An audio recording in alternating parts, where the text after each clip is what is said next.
Gjatë një kontrolli të befasishëm të zhvilluar në ambientet e burgut të Durrësit, në godinën B, është konstatuar dhe sekuestruar një aparat celular i tipit iPhone 17 Pro Max, i cili përkiste Artur Hoxhosmanit.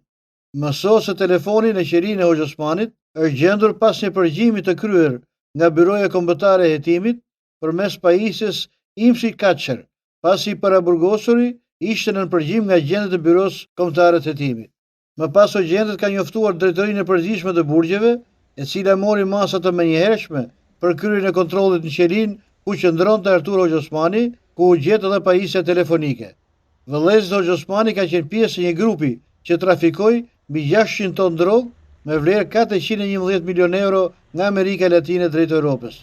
Arturi dhe vllai i tij Klevisi u kapën pas një viti jetimesh, kryesisht pas rrëfimeve nga Rion Alibej, i cili u shpall i penduar dhe ka dhënë informacione kundër grupit të organizuar për trafikun ndërkombëtar të kokainës.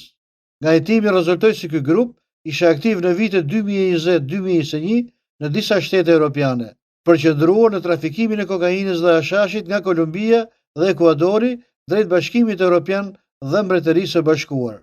Grupi i tyre u godit nga SPAK në Korrik, ku ra në pranga 6 persona, ndërsa 7 të tjerë u shpallën në kërkim.